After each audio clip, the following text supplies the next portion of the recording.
This is the Five Stars Podcast. Let me talk to you.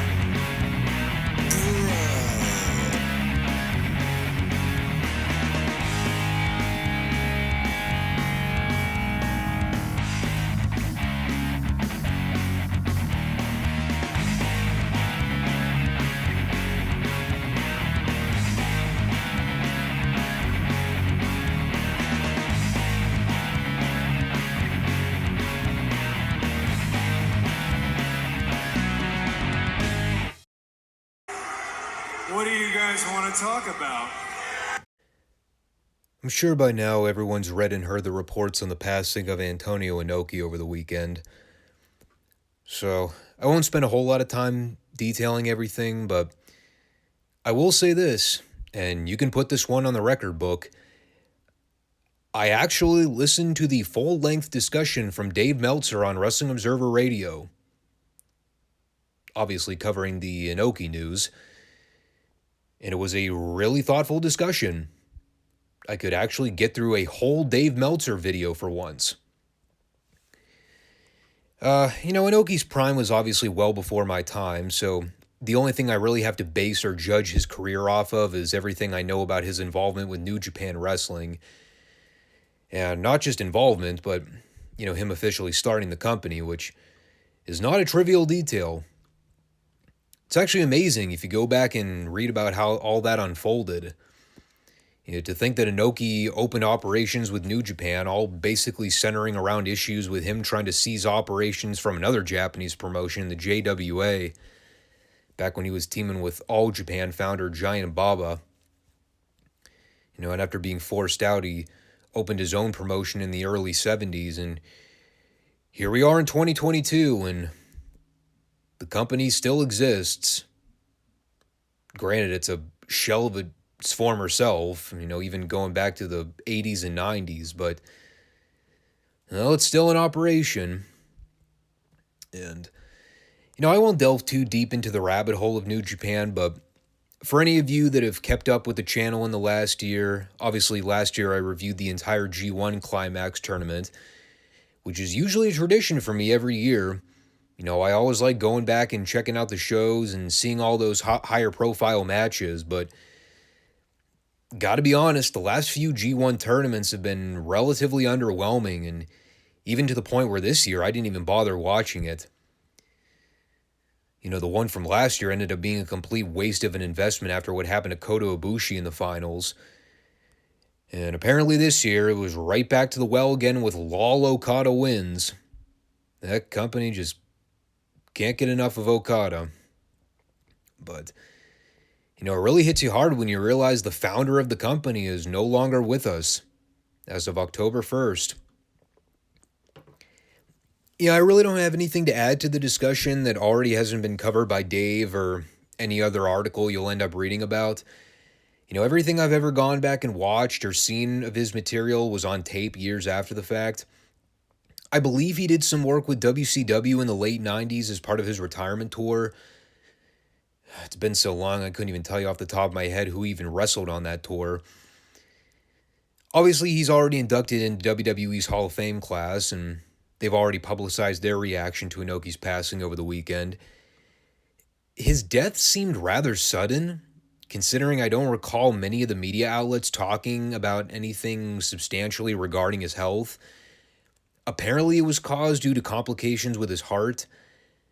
I don't even know how the hell you pronounce this disease, so I'm not even going to try to butcher it live.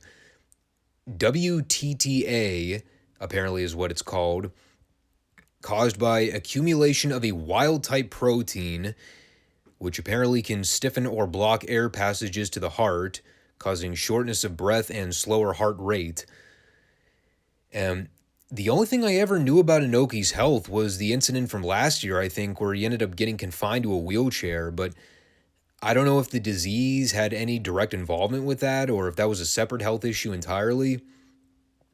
But, looking past all that, there is a really cool thing I found on his wiki page. If you scroll down to the bottom, it shows all the names of the guys he's trained over the years.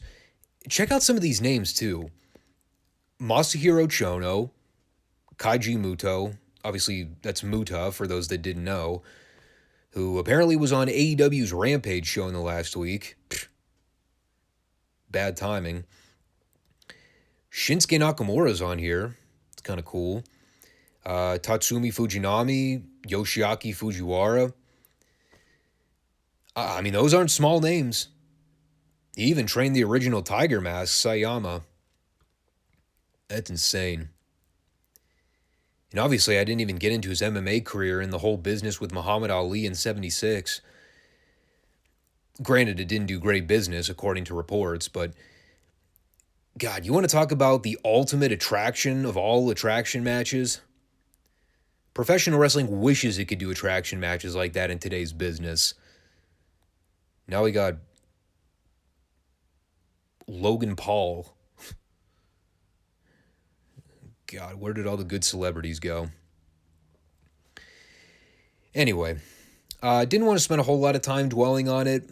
It's obviously one of the bigger news stories of wrestling this year. Bigger than AEW's CM Punk Elite drama, that's for sure. Although those are two entirely different scenarios. You know, you're going to read and hear about this in the next week or so. Like I said, I'm not going to pretend to sit here and call myself an expert on Antonio Inoki, but I am smart enough to recognize his contributions to the wrestling and sports world.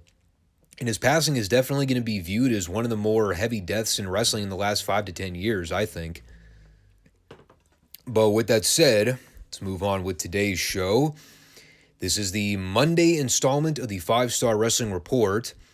Today's show is going to cover the next Retro Raw from 1993 and WWE's recent SmackDown show from this past Friday. Two shows that were vast improvements over what we talked about last week.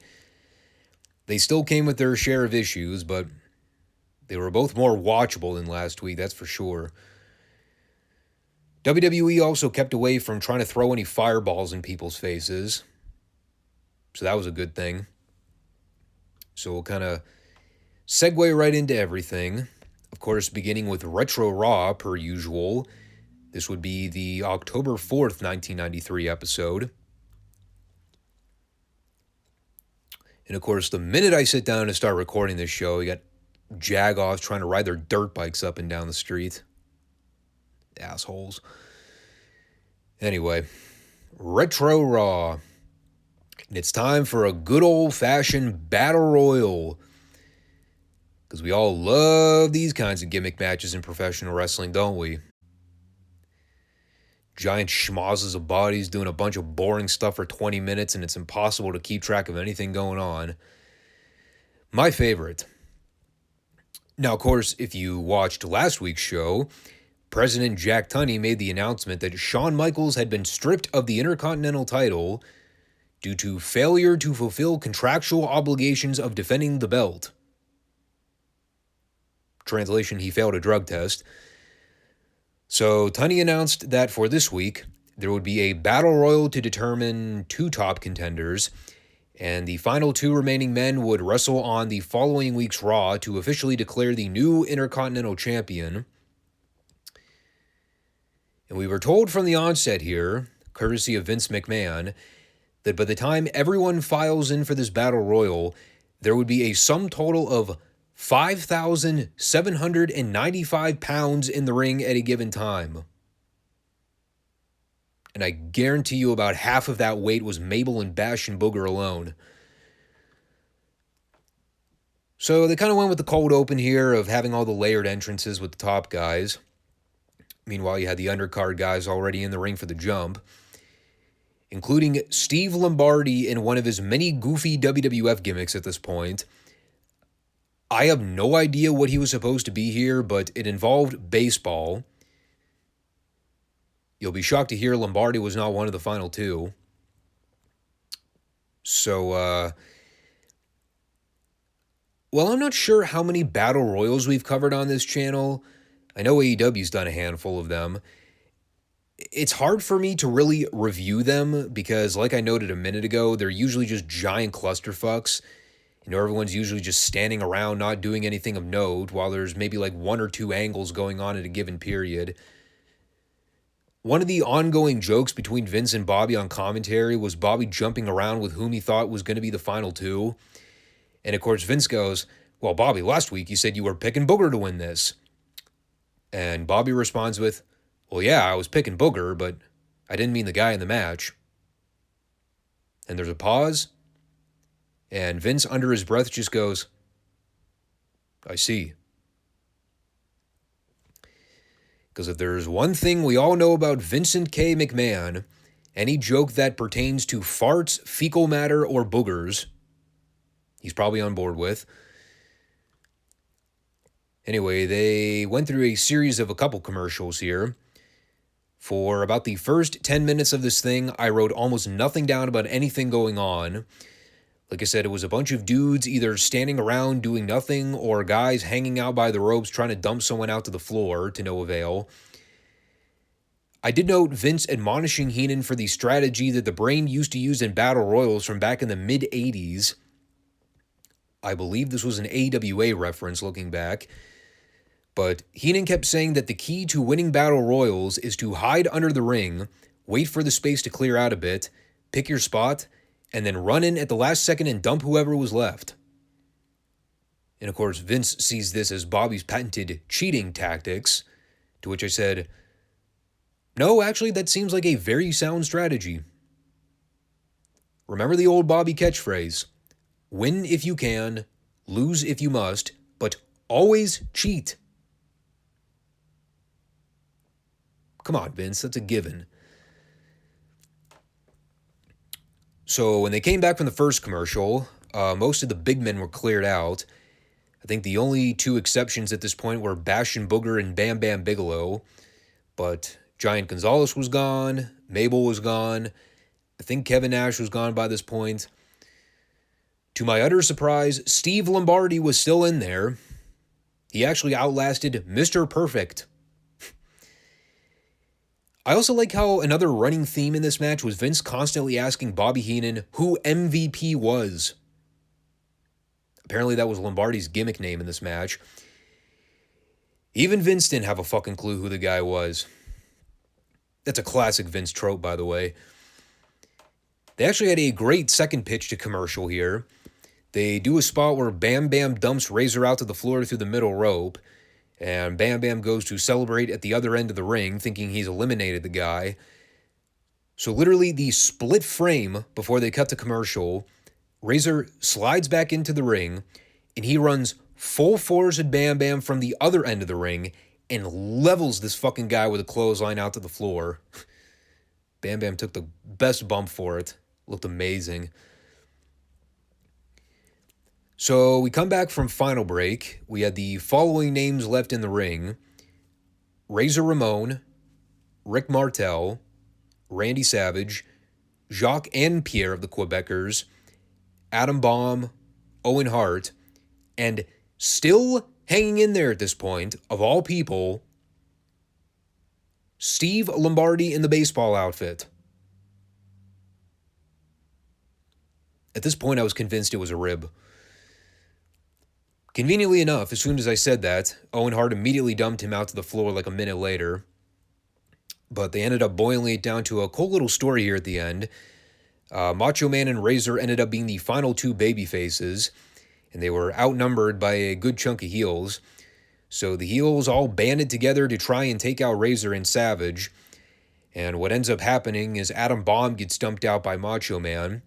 But while Bomb tries to snatch Savage out by the ankle and yank him to the floor, the Quebecers and Martel run in and eliminate Savage.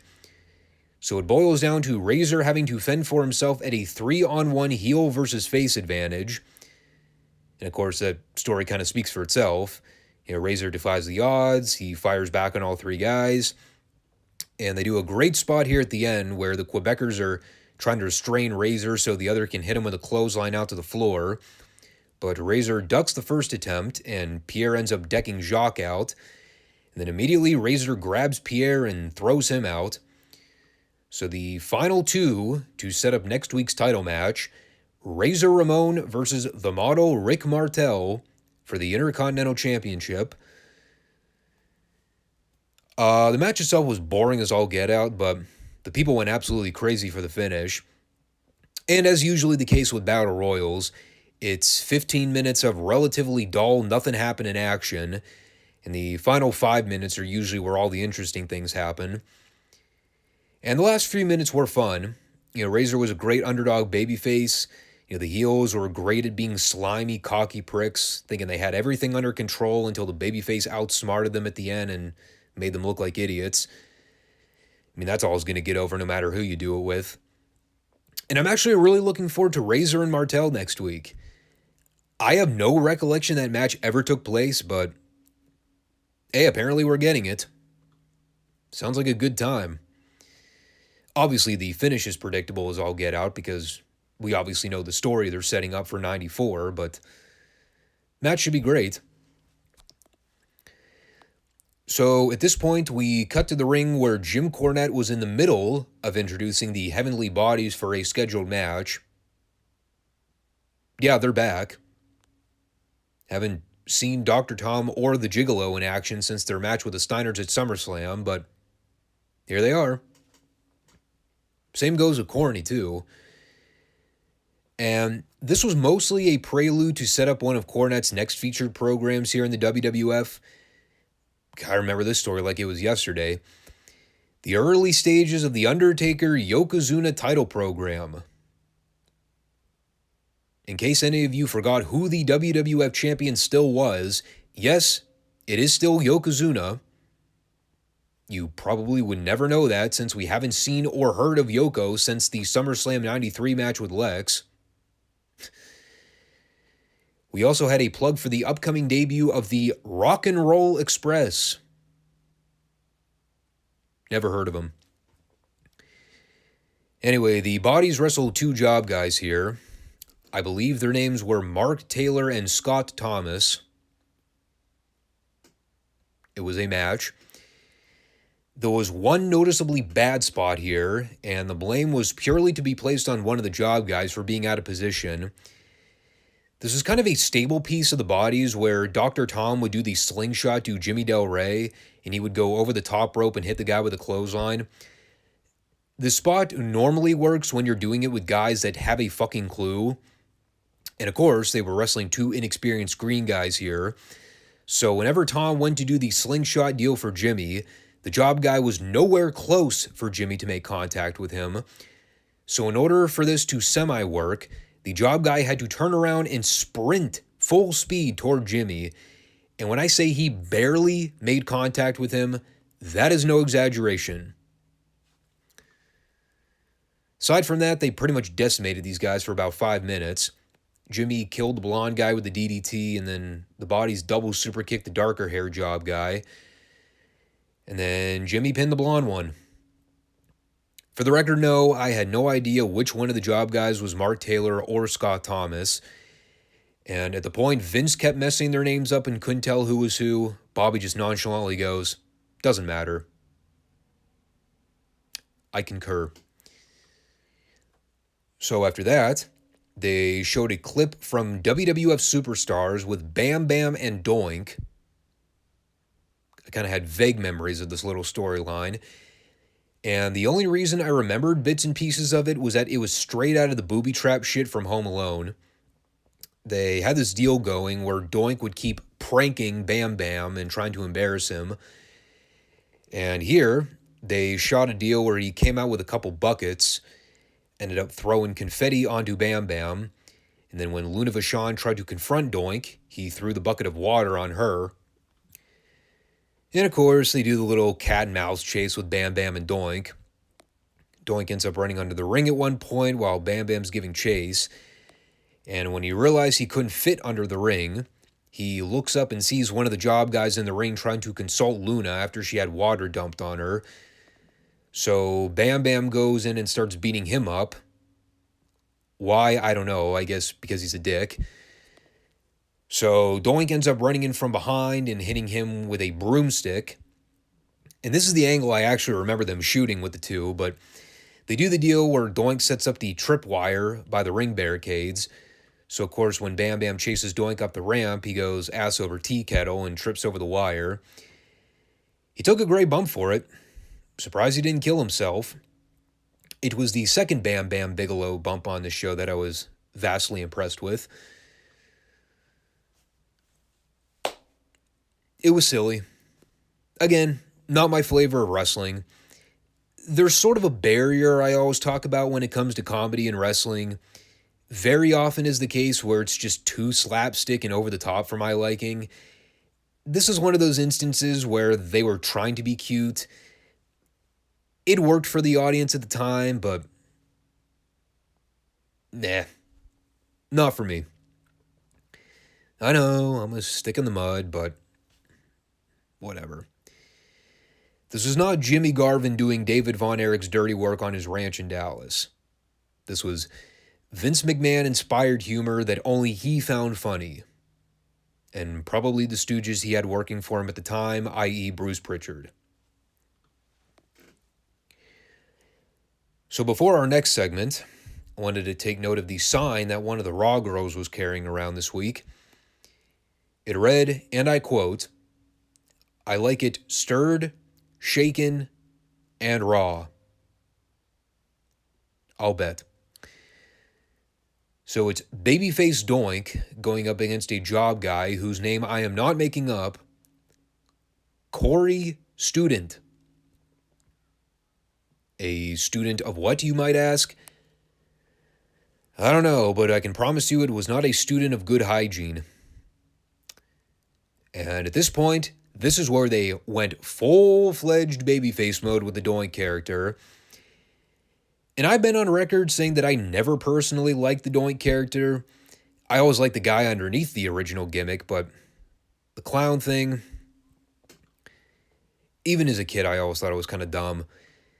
The concept of the evil clown thing worked at the beginning, probably because Matt Bourne was so great at playing the demonic crazy gimmick. But I'm telling you, man, it's like a light switch. As soon as they flipped the character and made him a babyface, they got way too cute with the pranks and shenanigans. Now, him embarrassing Bobby Heenan on television never gets old. Last week we had a Doink Heenan segment where Doink had thrown a bucket of water on him and presumably sent him into a shock. This week he threw popcorn on him, which Bobby did oversell, and the people went ballistic for it. If they'd have done this angle with most managers or announcers, it would have probably sucked. But as I've noted many times, the brain was one of a kind. The wrestling here was fine. I don't need to tell you how good of a worker Matt Bourne was. He ended up going over with the top rope sitting splash. And immediately afterwards, Bam Bam tried to run down and get into a brawl with Doink, but officials were very quick to separate the two. So Bam Bam ended up destroying Doink's red wagon that he drove down to the ring. And that was pretty much that. We also had Bobby Heenan at the desk vowing that he wanted to rearrange Doink's anatomy should he wind up getting his hands on him. A program that on paper sounds a lot more enticing than Doink feuding with Bam Bam in 1993, but, well, hindsight is 20/20, right? So they spent the final few minutes of the show recapping the Battle Royal, wherein we also learned, in addition to the fact that the main event for next week is Razor and the Model to crown the IC champion, Vince was also sure to let us know that nobody was injured in the Battle Royal from earlier on. Duly noted. Maybe AEW ought to take some valuable lesson from that. You don't have to kill yourself in TV matches that no one's going to remember a week after it airs. Stay safe, kiddos. All in all, though, this was pretty much a one-note show. The Battle Royal was half the program anyway, so it's not like anything else really had a chance to be spotlighted effectively. The Doink Bam Bam stuff is a goofy mid-card comedy angle. Again, worked for the time. Does it stack up years after the fact? Probably not. Is it as insulting as anything involving Orange Cassidy most weeks? Oh, fuck no. Like, Doink and Bam Bam is Cornette getting his face smashed into a cake in comparison to most crap Orange Cassidy's involved with on television. But beyond that, there's really nothing else to take away from this one. Like I said before, Razor and Shawn is obviously one of the big feature programs headed into 94, so you kind of see the seeds that they're planting for this program, and we'll see how the story progresses as we move along. Speaking of moving along here to SmackDown from September 30th, 2022. Oh, SmackDown. Did I ever mention how much I hate that opening theme? What happened to the good old SmackDown intro from the early 2000s? I miss the old classic SmackDown theme. Can't we ever have nice things? Apparently not. So we began this week with the opening tag match. It's honorary Uso member Sami Zayn teaming with Solo Sikoa to wrestle Ricochet and Madcap Moss. And by wrestle, I mean Sami, Solo, and Madcap did the wrestling part, and Ricochet did a lot of backflips and tumbling tricks. I did hear Cole trying to insinuate early on that Madcap has been on a roll as of late. He has? Did I not just watch him get his head smashed into a garage door last week? Or did I just dream that? I also could have sworn I just saw him do a job to Solo on TV not that long ago, but sure, we'll go with that theory. Not to mention he also took the fall here, but who's counting? Overall, the match was pretty formulaic when it comes to modern tag wrestling. WWE obviously has a much better grasp of how to do tag team wrestling the right way, unlike AEW, where it's just an endless stream of guys rotating in and out and the ref just stands around doing dick all about it. Honestly, I didn't write a whole lot down about the match aside from the finish. The people were super pissed when Solo and Ricochet got the simultaneous tags to Sami and Madcap.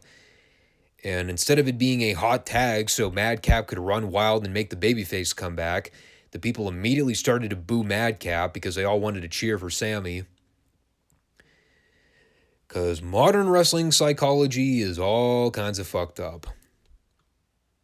It sucks too, because if you actually remove all the bullcrap they've involved Madcap with on the main roster, like the whole Baron Corbin sidekick thing, for an example, the guy's actually a pretty solid worker.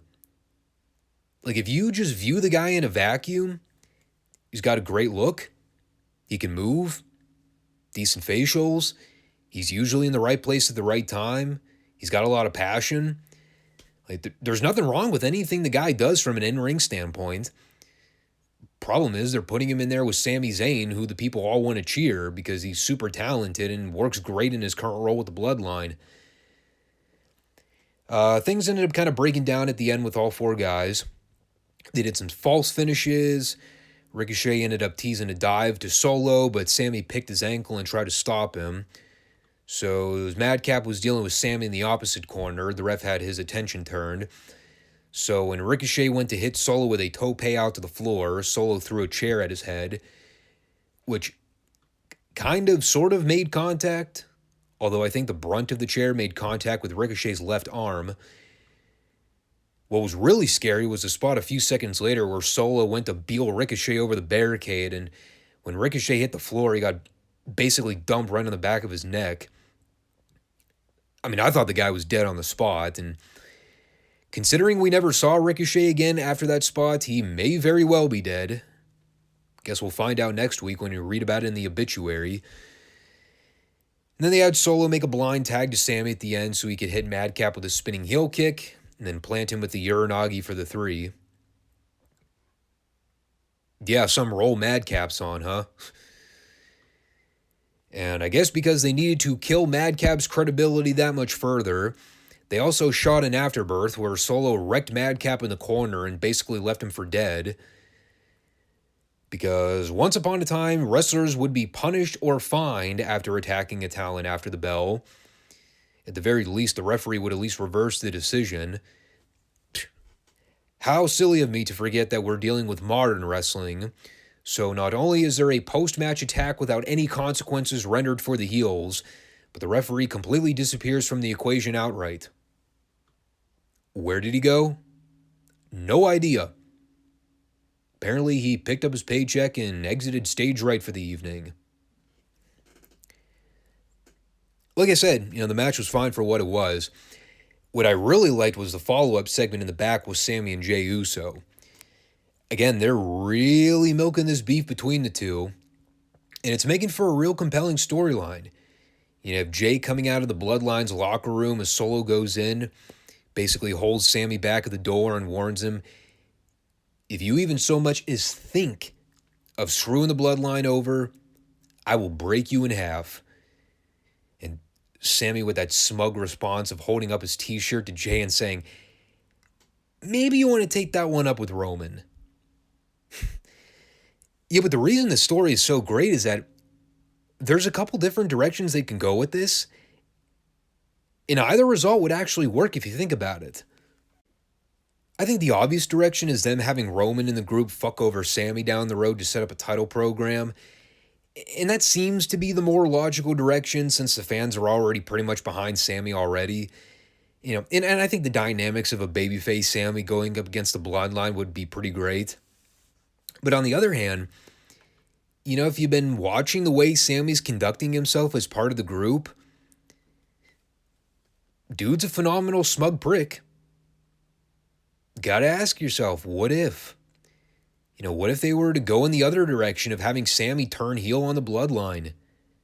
Because it would fit perfectly with Jay's conspiracy theory that he believes Sami is using the Bloodline just to pick his spot and fuck over Roman. God, can you imagine a blowback if they do something where Sami costs the Bloodline a big match down the road?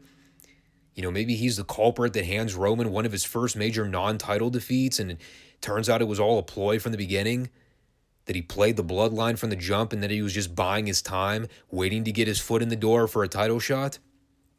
And it comes at the expense of screwing Roman over in a match prior, because then Roman would have a real incentive to get his hands on Sami. The possibilities are endless. Of course, it's all speculation, but again, this is one of the more compelling stories I've seen in wrestling all year. It's almost up there with that great piece of business MJF and Punk had back in the spring. Oh, the memories. On the subject of compelling stories, I cannot say the same for this Drew McIntyre-Karrion Kross feud, especially after last week's debacle of a TV segment with the Phantom Fireball incident. The video package they had here with Kross and Scarlett was actually kind of cool. It's the one thing WWE's completely mastered is the high production video pre-tapes. Part of me wonders if the only reason they shot this thing was so they had an excuse to use the word hospital on live television.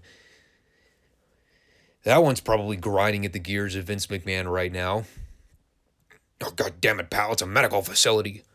What are they using the word hospital for?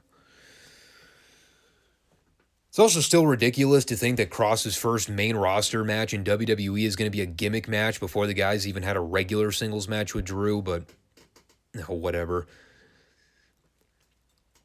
Speaking of Drew, he earned my respect on this program. They had this backstage deal with Caleb Braxton and the artist formerly known as Austin Theory, who does have his first name back, by the way. Because, Theory just sounded like a great single name for a guy that's probably going to be main eventing WrestleMania in the next 5 years. At least he got his name Austin back. And if you ask me up front, did you know that Austin Theory is the current Money in the Bank holder? I wouldn't have been able to guess that in 1,000 years. And I watched and reviewed Money in the Bank this year. That is how little I remembered about that show after it was over. And it's only, 3 months old? Also probably doesn't help that I don't watch Raw, and Austin Theory is mostly relegated to Raw as we speak. But here he is on SmackDown because, you know, brand splits and all that. He's doing a really good heat promo here. Calls out Drew McIntyre, says he failed to become the Universal Champion in Wales because he's a loser. And he's also an idiot because now he's backed himself into a corner, having to fight Karrion Kross in a strap match at the pay-per-view. Now, of course, the whole thing is fucking absurd because while Theory's roasting Drew here, we're all just supposed to buy that Drew was casually hanging out in the same area of the building while Theory just so happened to be talking shit on the guy. And that's WWE logic for you. So naturally, he walks in behind Theory, throws his hand on his shoulder, and he utters the following words to Theory, deadpan. You, me, in the ring, now. And as soon as he said this, a light stream of urine began to run down my leg as I began to shake in fear for the well-being and safety of Austin Theory. However, Theory may be brash. He may put his foot in his mouth constantly. One may say he may be an idiot, but he's not stupid. Because he had a game plan here. He brought backup with him. Some extra reinforcement, if you will. It was Alpha Academy. And apparently Charles Robinson did not have a problem with this, as he just let Otis and Gable hang out ringside. I guess as an experienced senior official, expecting them to be on their best behavior and, you know, not run blatant interference at any point. And you'll never guess what happened. Well, Drew and Theory wrestled for a few minutes, and then Chad Gable and Otis ran blatant interference, which forced the ref to throw the match out. Who didn't see that coming, show of hands? Now, of course, with the 3-on-1 beatdown on Drew, you expected some baby faces to run out here eventually to make the save. I expected at least one of them to be Brawny the Strowman. Instead, we got run-in saves from Johnny Gargano and Kevin Owens, who I also believe were Raw exclusive once upon a time, but since Austin Theory randomly jumped over to the Blue brand this week, I guess Gargano and Owens hitched a ride in the luggage compartment of the airplane and took the ride with him. Because here they were, in the flesh. I don't know if I've ever spoken on Gargano's return since Hunter took over. I know he hasn't been there that long, but I've always kind of had a soft spot for Johnny. I know he's not everyone's cup of tea, but as someone that's followed him in NXT from the beginning, you know, the whole run with him and Tommaso Ciampa, whether it was them teaming together or feuding, the guy was obviously a very big star down there at one point. You know, and to my recollection, I don't think he even made a main roster run before his contract ran out at the end of last year. I know his wife Candice was pregnant around that point too, and kind of figured Gargano wanted to take some time off while all that was going down. I don't know if I'd consider myself the biggest Gargano fan in the world or anything, but I think he serves a place in the company. He's got some appeal. You know, the crowd obviously loves him. He's a good underdog babyface, so I don't have a problem with him being back. I'd prefer if they kept him and Ciampa as far away as humanly possible because I don't think they need to go down that well again. But, you know, if him and Theory are going to be feuding, at least there's some story context to it. Because I do have vague memories of that whole thing with Theory, Dexter Lumis, and, I always forget the girl's name. What was it? Indy something? Indy Hartwell, I think it was. Whatever happened to her? She's still around? I thought Indy was pretty great in that whole role with Gargano and crew.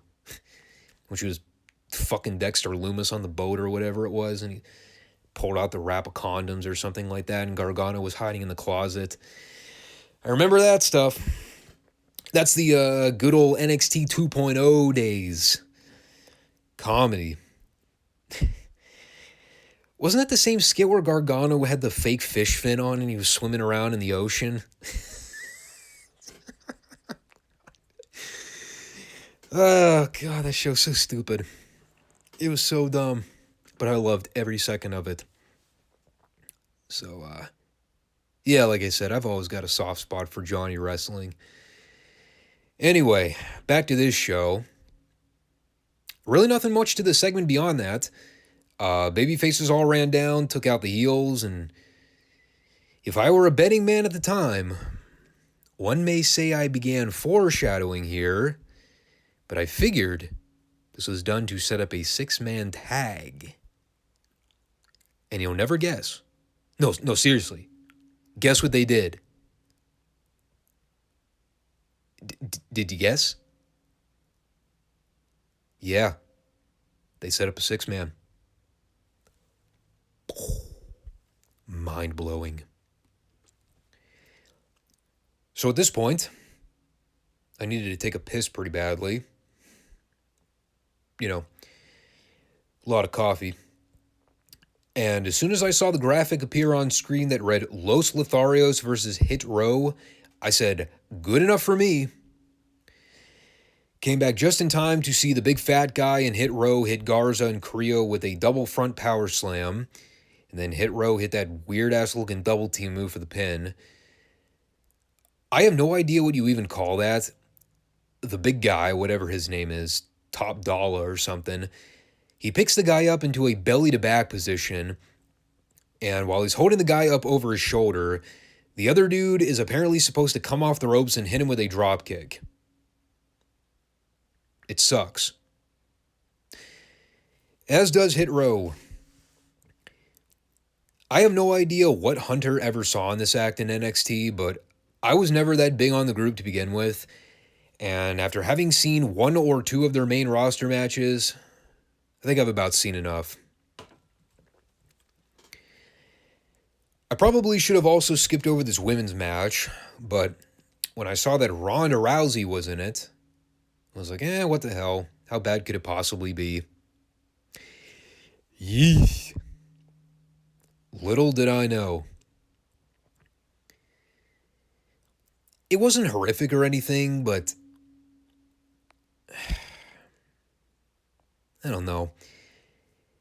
Am I the only one that really isn't feeling this whole second Ronda Rousey run in WWE? I mean, I guess it doesn't help they've got her feuding with fucking Liv Morgan of all people, but I really haven't been impressed with anything I've seen from Ronda since she came back. I remember she had a pretty good I Quit match with Charlotte at one of the pay-per-views earlier this year, but generally something just feels off with this whole run. I guess it doesn't help they've got her in pursuit mode of a championship instead of her being the one where people are trying to go after her as the dominant champion.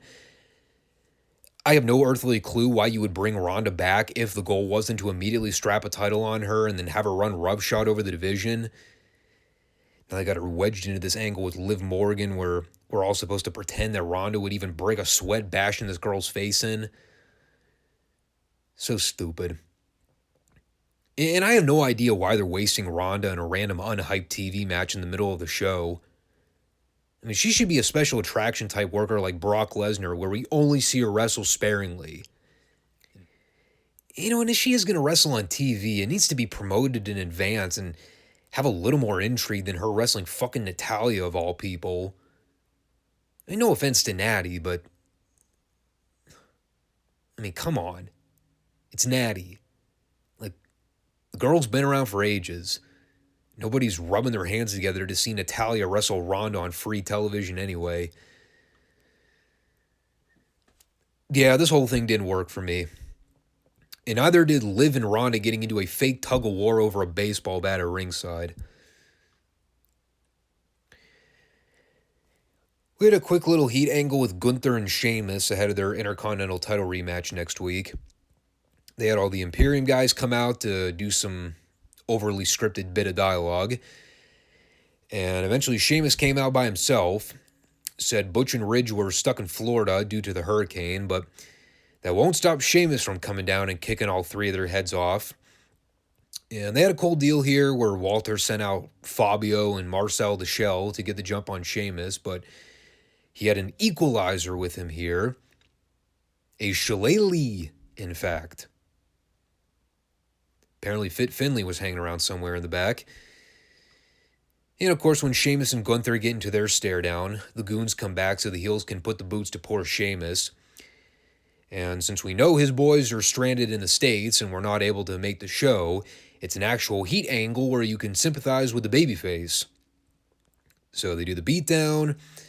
Walter Gunther powerbombs Sheamus and lays him out. And as the heels go to walk up the ramp, Sheamus gets on the stick and starts taunting Imperium, asking if that's all they got. So naturally, the instigation brings the crew back in to finish the job. Walter ends up decking Sheamus with the shillelagh and leaving him for dead. Good angle. Effective build to the title match. And based on what they did here, you almost have to presume Sheamus is winning the belt next week, right?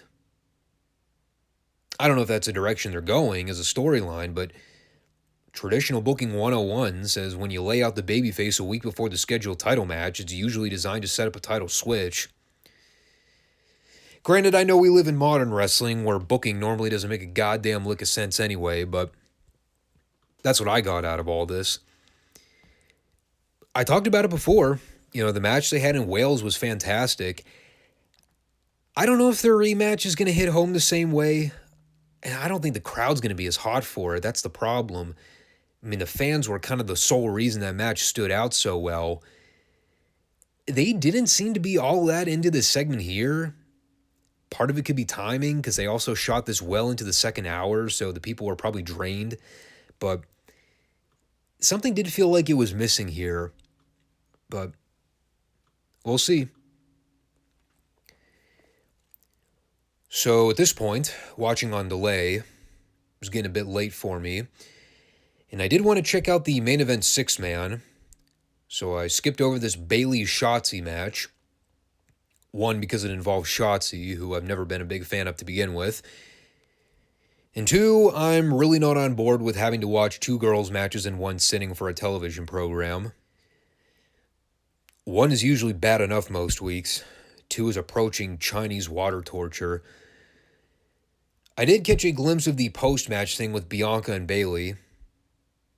By the way, yes, another Raw star just randomly showing up here on SmackDown for no reason. And the only reason it stuck out to me here was that Bianca is the current Raw Women's Champion. So why she was here on SmackDown, I couldn't tell you. But apparently her and Bayley are going to make history at the pay-per-view in their title match because it's going to be a ladder match. Even though we've seen plenty of women's matches in WWE involving ladders, including, I don't know, off the top of my head, fucking Money in the Bank. But it's history, you see. Because, I don't know, the girls, I guess. Because we're still doing this bullshit in 2022. Fucking A. By the way, if you're wondering to yourself, why are Bayley and Bianca having a ladder match at the pay-per-view? Well, the answer is it's Extreme Rules, and they needed to throw together a bunch of random gimmick matches, so they just woke up one day and decided, let's do a ladder match. Why not? It'll be fun. Yeah.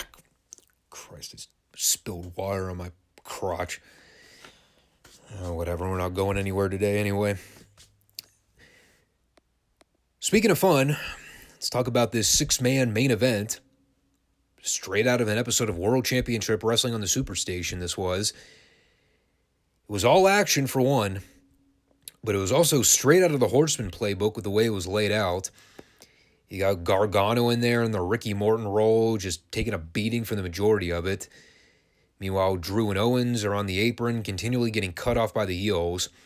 Theory working the Arn Ole Anderson role to perfection. Owens eventually got the first hot tag and ran wild. Gave Theory one of the best DDTs I've ever seen. Took a great bump for it and everything. And eventually Owens hit a big senton from the top rope, but Otis came in and broke it up. Broke up the fall, I should say. Gable gave Owens a German, which set up Drew for the next big tag. And Theory was a great selling machine for Drew when he tagged in. Took some great belly-to-belly throws. And things were going moderately well in this match until it totally broke down into chaos at the end. And there was so much crap going on here on the floor with everyone that not only did the camera miss a spot where Owens gave Gable a stunner on the announce table, but the camera also missed McIntyre hitting Theory with the Claymore kick in the ring. A Claymore that was the finish, mind you. Isn't that like rudimentary level camera work that production is taught from day one in the business? Whatever you do, make sure you don't miss the fucking finish. Well, these idiots did. Luckily, they got the replays in the final minute before the show went off air. And the Claymore spot was actually cool, because I think Theory was going for that roll-through thing he does through the middle rope, only when he's spraying up to his feet, and McIntyre immediately caught him with a kick and laid him out. So, that was the main event. Pretty rushed there by the end. You can tell they were really pressed for time in the final few minutes. But, you know, I'm also someone that likes when matches like pack a lot of action into a short period and you don't try to needlessly stretch the goddamn thing out for 20 plus minutes. So I was fine with this. You know, all 6 of these guys are obviously incredibly talented. Some of them have more upside than others, but I didn't have any qualms with anyone involved here. This is one thing that Hunter obviously has his finger on the pulse with, you know, pushing the right guys in the main event that the people actually want to see. I know people are kind of 50-50 on the whole Austin Theory thing, which is kind of surprising to me, honestly. Like, I remember when people were raving about this dude several years ago, right before WWE signed him to a developmental contract. Like, he was one of the most highly sought-after dudes when Gabe Sapolsky was running Evolve. I have no idea what the hell happened between then and now, other than Theory being a victim of WWE bad creative. The guy's got all the tools, though. You know, he's certainly someone I'd be pushing into a top spot in the next few years once he gets a little more ring experience. I think the biggest problem they have with the guy right now is that they keep beating him like a fucking drum. Like, that's part of his booking that I just don't get for the life of me. And it looks like it's still something that's continuing post-Vince, too. Because not only did they have the poor guy take the fall here, but then they had Drew strap him at the end right before they faded to black. You know, the guy's been a whipping post on the main roster from pretty much everything I've ever seen. And even when they throw subtle things in his direction, like him winning Money in the Bank or him being the United States champion or getting some featured spot on a big pay-per-view, the end goal usually winds up being the same. He shows up, gets embarrassed, and more often than not gets jobbed out. I mean, I know Money in the Bank winners in WWE kind of have a reputation for always going on giant losing streaks before they end up becoming world champion. It's sort of a recognized trope that most WWE fans kind of accept at this point, even though it's always dumb as fuck. I just don't see why they need to continually humiliate and beat Theory the way they do. Vince did it, and now Hunter seems to be jumping on that bandwagon too. And I thought Theory was one of Hunter's guys. I don't get it. I really don't. With that said, this was a much better show than last week. You know, they definitely needed a bounce back after how bad last week's show was. And while it wasn't a home run by any stretch, there were a lot of drastic improvements. You know, there's still the usual WWE corniness in there that I'm not all that fond of. The shit with the Maximum Male models has just turned the channel heat for me at this point. I mean, I didn't even bother talking about those segments, especially when they got poor Eli Drake affiliated with all that nonsense.